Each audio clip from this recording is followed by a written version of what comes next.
Bem-vindos ao canal Momento de Luz, Palavra de Consolo Espírita. Hoje falaremos sobre um tema que nos liga diretamente ao Criador, a prece. Nos momentos de aflição, quando as forças parecem se esgotar e o coração se enche de angústia, a oração surge como um refúgio de paz e uma ponte de luz entre nós e o alto. O tema de hoje é o poder da prece em tempos de aflição. Olá, bem-vindos a mais essa nossa conversa. Hoje o tema é daqueles universais, né? E bem íntimo também, a prece. A gente vai mergulhar um pouco em como ela é vista, como ela é vivida, olhando para algumas reflexões de fontes espirituais. Tem inspirações que vêm de obras como o Evangelho segundo o Espiritismo e também pensamentos de figuras como Emmanuel, Joana de Ângeles. Então a nossa ideia aqui é tentar entender melhor o que essas perspectivas falam sobre o que é a prece de verdade. Sabe? Para que ela serve? Quais seriam os efeitos na vida de quem está orando? Bom, vamos lá, vamos tentar desvendar isso. Oi, é um tema muito, muito rico mesmo. E, olha, a primeira coisa que salta aos olhos nessas fontes é que a prece é vista como bem mais do que só pedir alguma coisa, né? É definida como um ato de adoração, uma forma essencial de comunicação, mas não é só falar. A definição que a gente encontra vai além. Orar é pensar em Deus. É um movimento, sabe, de aproximar-se dele, de se colocar em comunicação com ele. Já começa diferente do que a gente costuma pensar, né? Totalmente. O fascinante é isso. Como essa definição inicial já, expande a visão comum. A prece não é só uma lista de desejos, entende? É um diálogo íntimo, uma busca ativa por conexão, por sintonia mesmo. Isso muda a coisa toda, né? De uma relação meio transacional para algo mais relacional, você não acha? Com certeza. Sai do me dá isso e entra no quero estar perto. Faz muito sentido. E essas fontes, elas detalham os efeitos disso quando a prece é feita com fervor, com confiança mesmo. Sim, detalham. Mencionam que a pessoa se torna mais forte contra as tentações do mal. Interessante isso. É como se a prece criasse um escudo interno, uma proteção. Exato, tipo uma fortaleza interior. E não só isso, viu? A prece também abriria a pessoa para receber ajuda, orientação de um plano mais elevado, digamos assim. Ah, entendi. As fontes falam em receber a inspiração dos bons espíritos, ou seja, influências que essa visão considera positivas, construtivas. É como se, ao orar, a pessoa ajustasse a própria sintonia, sabe? Para captar essas vibrações, essas ideias mais sutis. E aí tem aquela afirmação que sempre dá o precisar, né? A de que a prece jamais fica sem resposta. Isso é forte. Mas como assim? Porque muita gente já pediu algo com muita fé e, bom, não viu acontecer o que esperava. Como que as fontes explicam isso? Pois é, essa é a parte que intriga muita gente.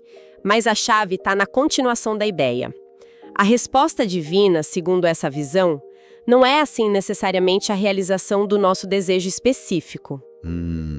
Especialmente se for algo meio impulsivo, um capricho, como dizem.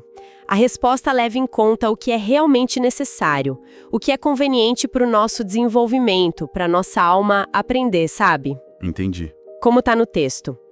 Deus sabe o que é necessário para nós e nos concede o que mais nos convém, não necessariamente o que a gente quer na hora. Tá, então. A resposta veio, mas pode não ser do jeito que a gente imaginou. É isso.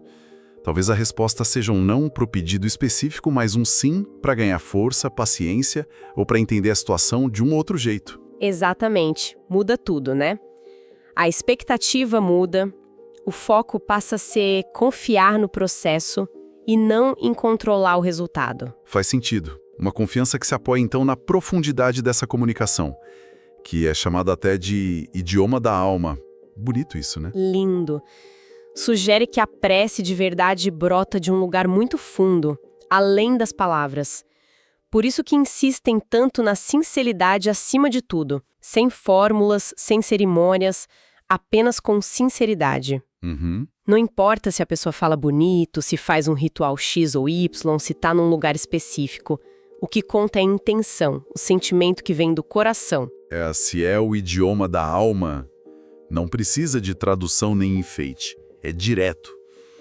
E isso me lembra aquela citação forte atribuída a Emmanuel. Para quem talvez não conheça, ele é considerado um guia espiritual importante nessas fontes, né? Com mensagens que vieram pela psicografia do Chico Xavier. Sim, Emmanuel. Uma referência grande. E a frase é: a oração não muda os desígnios divinos, mas muda aquele que ora. Nossa! Essa frase é um marco, sabe? Para entender a prece nessa perspectiva. Ela sugere que o principal, o efeito maior da oração, não é mexer nos acontecimentos externos para eles ficarem do nosso jeito, os tais desígnios divinos, o rumo das coisas. Certo. O foco da transformação é interno. A prece muda a pessoa, quem está orando. Quer dizer, então, que a virada de chave não é conseguir o que eu pedi, mas me tornar alguém diferente enquanto peço.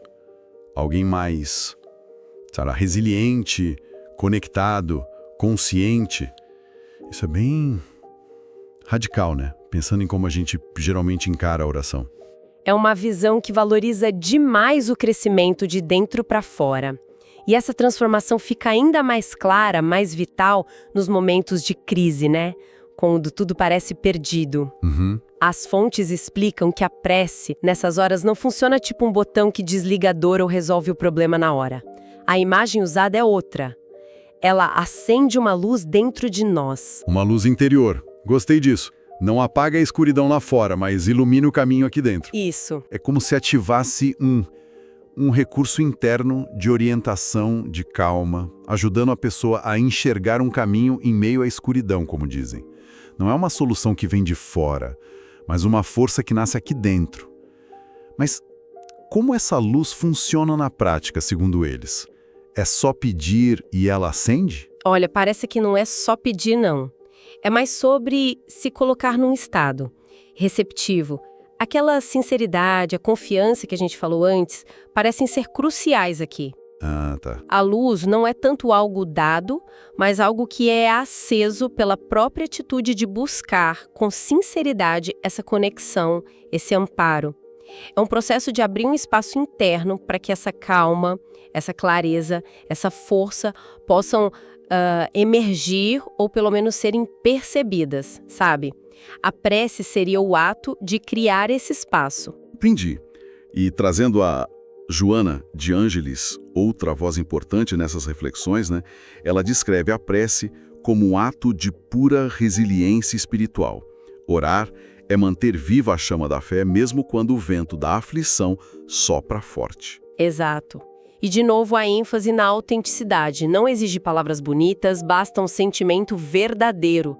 Isso é libertador, né? Tira um peso das costas. Totalmente.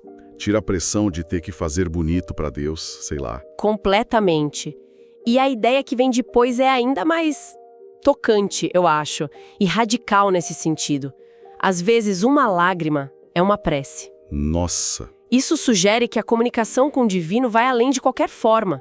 Até a expressão mais crua da dor, da angústia, se for genuína, pode ser um canal de conexão profunda.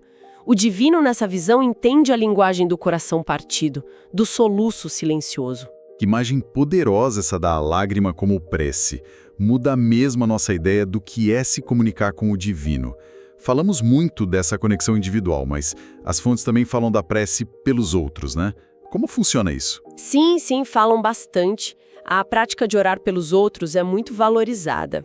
E o argumento é bem interessante. Ao fazer isso, ao mandar bons pensamentos, bons sentimentos para alguém, nossa alma se eleva ainda mais. Ah, que legal! O motor por trás disso, segundo eles, é o amor. O amor é o combustível da oração. Quando a gente ora por outra pessoa, a gente está exercitando o amor desinteressado, a compaixão, o altruísmo. Então tem um efeito duplo. Ajuda quem recebe a prece, de um jeito que talvez a gente nem entenda direito, e ajuda também quem faz a prece, porque está exercitando e expandindo a própria capacidade de amar. É isso. Exatamente isso. Se a gente conectar isso com a filosofia geral dessas fontes, a prece pelos outros reforça muito a ideia de que está tudo interligado. sabe? A Uhum. gente não está isolado. O bem que a gente deseja e envia para o outro, de alguma forma, reverbera na gente e no todo. É um ato que fortalece esses laços invisíveis que nos unem. Orar pelo outro seria, então, um jeito de reconhecer essa unidade. Faz todo sentido.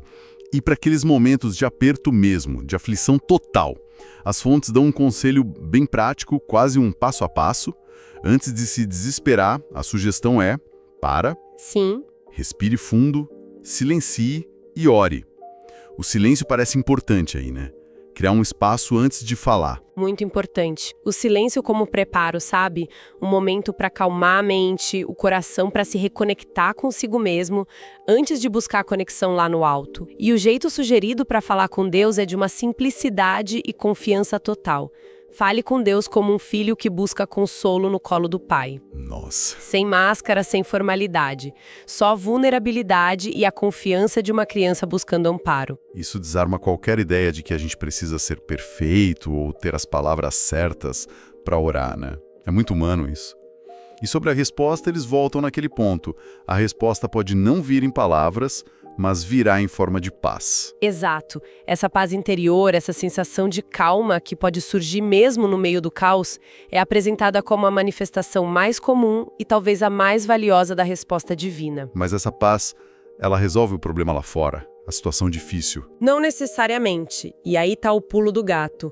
A paz não apaga o desafio, mas ela muda a nossa relação com o desafio. Ah, entendi. Com paz por dentro, a gente ganha clareza para pensar melhor, ganha força para agir com mais equilíbrio, resiliência para aguentar o que precisa ser aguentado. A paz seria, então, não a ausência de problema, mas a presença de um recurso interno poderoso para lidar com ele. Certo. A resposta, nesse sentido, é um equipamento interno, não uma solução externa pronta. Entendi. Então, amarrando tudo isso, o que fica? Parece que, para essas fontes, a prece é bem menos sobre pedir coisas e muito mais sobre construir pontes, né? Uma ponte para o divino, uma ponte para dentro da gente mesmo e até pontes para os outros, através do amor. É uma ferramenta íntima, potente, de conexão, de força e, principalmente, de transformação interior. Exatamente. Se a gente fosse resumir as ideias principais que a gente viu aqui, a prece se destaca como esse ato de adoração, que, na verdade, é um diálogo profundo da alma. Ela aparece como um caminho para a gente se transformar por dentro, uma fonte de força para encarar as dificuldades da vida e um bálsamo que pode trazer uma paz surpreendente. E o que liga tudo isso é a sinceridade do sentimento e o amor como combustível. O fascinante nessa análise foi ver como a prece é descrita de forma consistente como algo que opera a mudança, principalmente em quem ora, sabe? Mais do que nas circunstâncias externas em si. Sim, fica muito claro isso. E a ideia de que a resposta pode ser sutil. Muitas vezes não exatamente o que a gente pediu, mas o que a gente precisa para crescer. E que essa resposta parece muito como essa paz interna, uma clareza que não tinha antes, uma força renovada para seguir. É, de fato, uma redefinição do que é ter uma prece atendida. Pois é. Não é receber o presente que a gente pediu, mas talvez receber a força que a gente nem sabia que precisava. Exato. E isso leva a gente para um pensamento final, acho que interessante para refletir. Se o principal efeito da prece, como a gente viu nessas fontes, é essa transformação interna, fortalecer a fé, acender a luz, conquistar a paz, a conexão mais profunda com o divino e com o amor, como será que a prática consistente desse estado interior, desse diálogo da alma, poderia influenciar a nossa percepção e a nossa reação às coisas do dia a dia, mesmo fora daquele momento específico da oração? Opa, olha só que interessante. Quer dizer, será que orar com frequência poderia, aos poucos, mudar a nossa configuração padrão de reagir ao mundo? Se a prece fortalece e transforma por dentro. Sim. Será que essa prática contínua acaba redefinindo o jeito como a gente percebe os problemas, como a gente lida com as pessoas, como a gente navega os desafios do cotidiano? Não seria só um refúgio na hora H, mas um treino que vai, recalibrando a nossa visão de mundo? Exatamente essa questão que fica no ar. Se a prece muda quem ora, essa mudança fica só ali naquele momento ou ela transborda e começa a colorir a experiência de vida como um todo? É algo para a gente pensar, né? Com certeza, uma excelente reflexão para a gente continuar mastigando. Essa nossa análise sobre a prece por essas lentes espirituais trouxe uma visão bem rica, cheia de nuances, sobre uma prática tão humana, tão universal. Obrigado por nos acompanhar nessa exploração. Se esta mensagem tocou o seu coração, curta, comente e compartilhe com alguém que esteja precisando de uma palavra de fé. Inscreva-se no canal Momento de Luz, Palavra de Consolo Espírita e continue conosco nessa jornada de luz e aprendizado. Que Jesus te abençoe hoje e sempre. Até o próximo episódio.